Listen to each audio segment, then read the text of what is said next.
Lucien Eh bien bonjour, on est toujours Jean-Baptiste ici en direct. C'est génial. Je vous laisse faire le lancement, Non, Lucien. non. Je m'amusais. Eh ben oui, Lucien Jean-Baptiste est avec nous ici au Festival Ciné-Comédie. Eh ben, je peux vous dire que quand il arrive, on sait qu'il est là. Le public était autour de lui. Il a pris le temps de faire des photos. Bonjour Lucien. Bonjour à tous. Et quel est le nom de la radio? Radio Métropolis. Eh bien bonjour à tous les auditeurs de Radio Métropolis. Voilà, on est très heureux de t'avoir avec nous, Moi aussi, je suis heureux mon d'être cher là. Lucien, et à plusieurs titres. Déjà t'avoir à la radio et ici au festival, parce que tu es venu pour la présentation du film, la rediffusion du film Ma Première Étoile. J'aimerais revenir un petit peu sur ce film, et aussi comme parrain des Ciné-Labs, parce que ça c'est quelque chose de très important pour le festival. Moi je voudrais juste un petit retour d'expérience sur comment ça s'est passé. Pour celles et ceux qui nous regardent, Avec Ciné-Labs, les c'est jeunes des ateliers, scénaristes. ouais voilà, Oui, avec les oui. scénaristes début septembre, Oui, exactement. à la mine d'Arambert. Non, je suis très heureux et je tiens vraiment une fois de plus à remercier Jérémy Imbert et tous les gens qui travaillent sur ce festival, les bénévoles, parce que vous savez, festival, oui, c'est des stars qui viennent. Enfin, je ne me considère pas comme une star. Enfin voilà, c'est des comédiens, des artistes qui viennent. Mais pour que ces gens-là viennent et qu'ils soient accueillis dans les meilleures conditions, et pour que les choses se fassent, pour que le cinéma existe, eh bien, il y a des bénévoles. Et on n'en parle jamais, et ça m'ennuie un petit peu, donc je voulais profiter. Ouais, voilà. Ouais, c'est c'est pas, vrai. c'est pas de la flagornerie. Non, c'est vrai. C'est sincère. D'ailleurs, ce festival ne peut pas avoir lieu s'il n'y Voilà. a pas les bénévoles Voilà, aussi qui viennent en soutien. Et pour moi, c'est aussi les gens qui font le festival. Donc ça, c'est la première chose que je voulais dire. Alors oui, et Jérémy m'avait convié au festival et il m'avait dit qu'il y avait cette première partie rencontre avec des scénaristes. Alors moi, je n'ai aucune prétention parce que je n'ai pas fait d'études de scénario, donc je vivais toujours avec un peu de culpabilité, d'illégitimité, etc. Ah ouais. Bah oui, c'est comme ça. Hein, tu verras quand tu vas écrire ton premier film. Et le truc, c'est il y a cette magie qui s'opère. Eh ben, au-delà de l'aspect technique des choses, de comment on écrit un scénario, tu rencontres des humains. Et tu rencontres des gens qui, comme toi, comme je l'ai vécu moi quand j'ai fait La Première Étoile, des gens qui ont envie de raconter leur histoire. Et finalement, ce partage, donné à écrire, à créer, eh bien, c'est quelque chose de salvateur pour la personne en elle-même.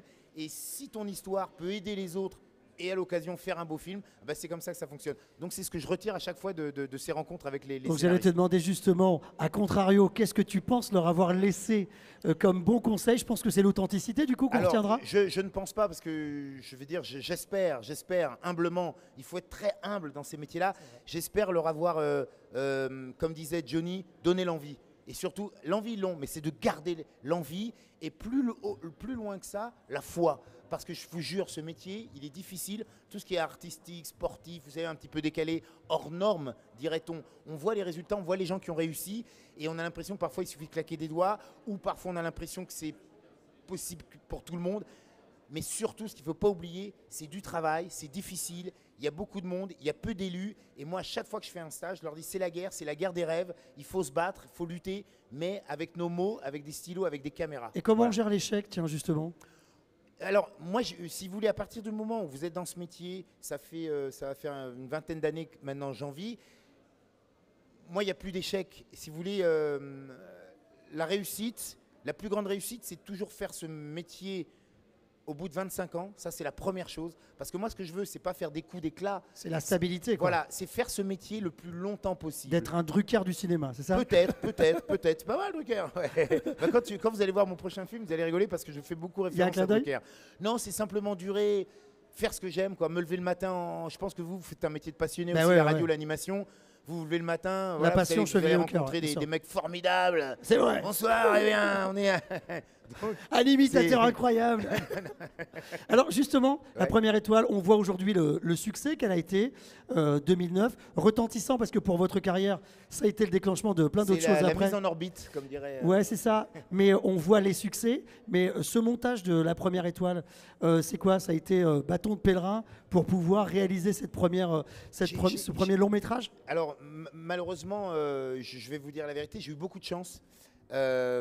Malheureusement sujet, oui, malheureusement, parce que si vous voulez, vous auriez préféré que je vous dise « Ah, c'était horrible Non. ».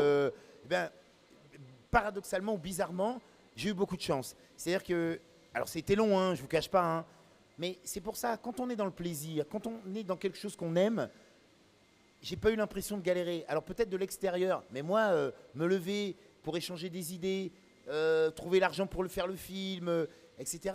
C'était, je vous jure, hein, c'était du kiff.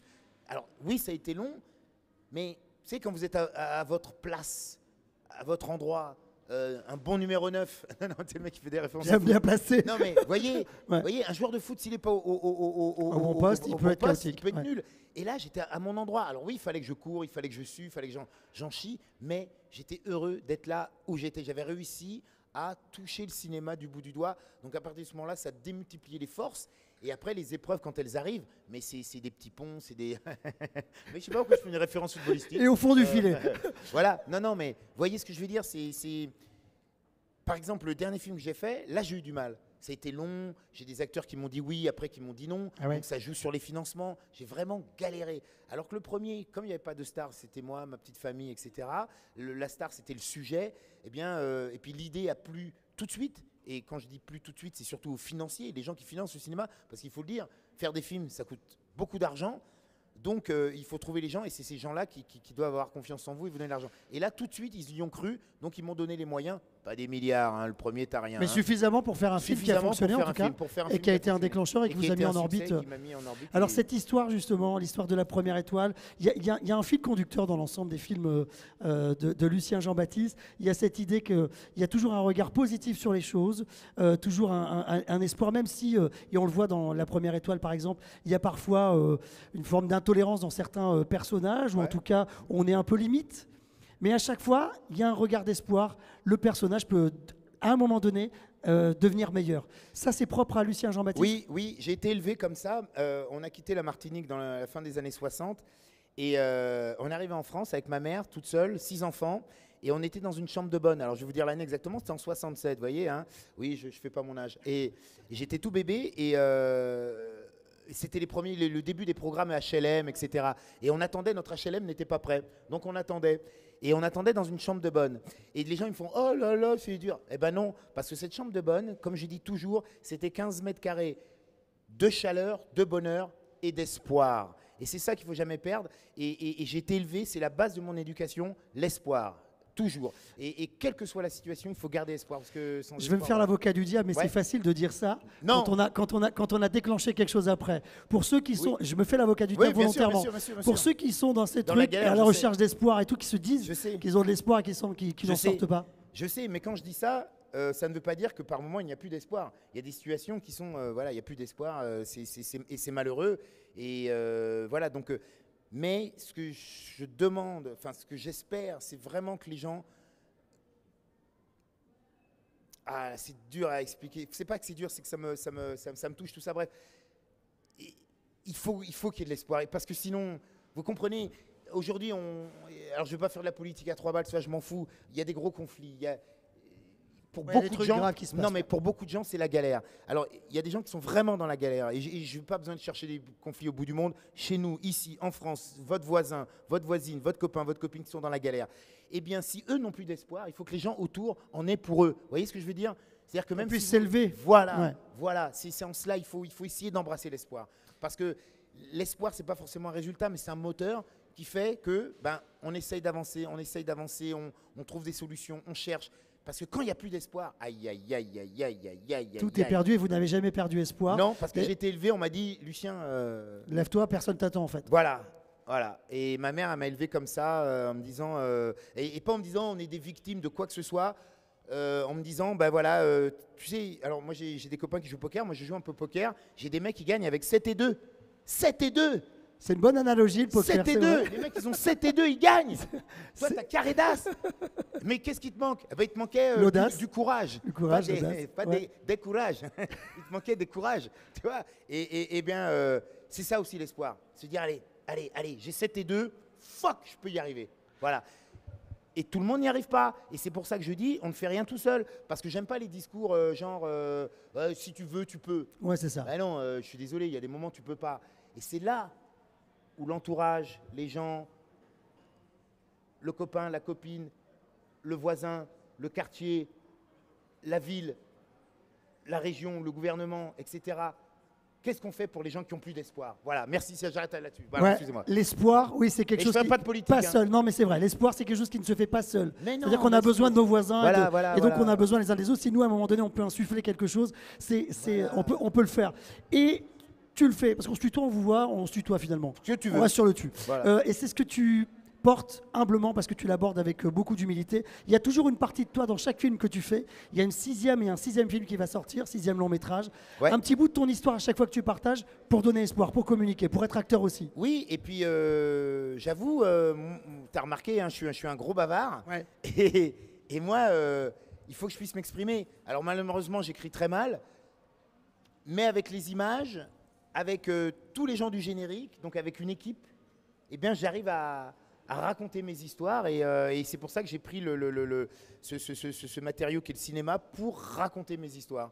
Voilà. Avec des personnages toujours empreints d'espoir, toujours très touchants. Même les personnages parfois un peu plus durs. Je me suis refait la première étoile, j'avais évidemment déjà vu. Ouais. Mais je me suis refait et quand on touche à des sujets sensibles, surtout en ce moment, Oui, le avec les racisme, questions on du peut dire, racisme, la etc. Non mais c'est vrai, discrimination, tout ça, ouais. avec les questions du racisme, même les personnages qui sont limites, ils sont quand même attendrissants. Parce qu'à un moment donné, on est là, on se dit, il y a l'épouse de Jonas qui est comme ça, elle est touchante, elle reste touchante parce qu'en fait c'est l'inconnu. Elle Mais ne sait oui, pas. la peur, l'inconnu, Elle a tout peur. ce qu'on nous raconte, effectivement. Donc voilà, moi j'essaie toujours d'éclairer ou de pardonner, de lui dire si cette personne, je ne vais pas la changer. Il y a des tarés, Comme elle est. mais voilà, c'est essayer de les comprendre pour peut-être parfois les éviter ou avoir les bons mots pour leur répondre. Voilà, sans qu'on parte dans le conflit. Et alors du coup là, on est presque arrivé au qu'est-ce qu'on fait maintenant? C'est ça pour le film qui Ah va. oui, mon film, ouais, le prochain c'est On fait quoi maintenant? On fait quoi maintenant? Ouais. Donc ça veut dire qu'on a tiré toute une série de leçons, des choses. Non, je sais pas. Est-ce Ouais. que ça arrive à un moment donné comme une logique? Bon, on active toi, on active Alors, quoi? l'origine de mon prochain film qui va sortir, pourquoi ça s'appelle On fait quoi maintenant? C'est un film Covid. C'est un film. Vous pourrez aller le voir sans masque, hein, vous inquiétez pas. Non, Il a été écrit pendant Quand il y a eu le Covid, on s'est tous dit après le Covid, le monde de demain, on va tous s'aimer, parce qu'on a tous failli mourir. On nettoyait nos courses, vous vous souvenez? Avant de les ranger, on l'a fait, moi je l'ai fait. Hein. Oh là là là là. Et puis. Le monde était presque en paix, on a même arrêté des guerres et tout à cause du Covid. Un truc invisible, comme Jésus qui marche sur l'eau. Mais c'est pas grave, ça fait des trucs. Non mais c'est bien, je ne critique pas les religions, jamais. Mais ce que je veux dire, c'est qu'avec des choses, C'est l'espoir. voilà, des choses carrément immatérielles, invisibles, on change des choses. on a pu renverser des montagnes. C'est-à-dire que tout le monde a dit, ok, on s'unit contre ce putain de virus qu'on ne voit pas. Excusez-moi les enfants pour le mot putain. Et ça m'a fait réfléchir, j'ai dit, mais puis, comme on s'est dit tout ça, ok, le Covid est fini, alors on fait quoi maintenant? Et malheureusement, et c'est normal, hein, moi le premier, on est tous retournés dans nos petites habitudes. Et là j'ai dit non, faut que je fasse un film pour dire putain, on s'était dit après le Covid, le monde d'après, on va tous s'aimer. Et donc je fais un film qui va parler de ça. On fait quoi maintenant? Sérieusement. Et je ne culpabilise personne parce que, en gros, on fait ce qu'on peut. Et quand je dis on fait ce qu'on peut, ça ne veut pas dire qu'on fait peu. C'est-à-dire on fait ce qu'on peut et ce qu'on est en capacité de faire. Donc si j'invite les gens à faire ce qu'ils peuvent. Et s'il ne peut rien, c'est pas grave, il ne fait rien. Mais essayons de faire ce qu'on peut. Voilà. Donc ce film, c'est une vraie question. On fait quoi maintenant? Et j'espère que les gens vont se dire, ah bah tiens, je vais, je sais pas, quand j'ai 2 heures dans la semaine, au lieu de scroller là, toute la journée, ce que je fais aussi, hein, je vais aller donner 2 heures peut-être à une association, on va savoir. Voilà, c'est ça l'idée du prochain film. Voilà. C'est On fait quoi maintenant? Ça Ouais. sortira en 2000. Avec Darmon, Isabelle Nanty, c'est génial. très drôle. Génial. Et refaites-vous vraiment la première étoile. D'ailleurs, on va regarder, on va se quitter sur la bande-annonce pour celles et ceux qui nous regardent sur Internet. Lucien Jean-Baptiste, ça fait du bien d'avoir un petit moment de positivité et on va tous l'applaudir, s'il vous plaît. Vraiment, très fort. Merci. Lucien Jean-Baptiste. Merci beaucoup.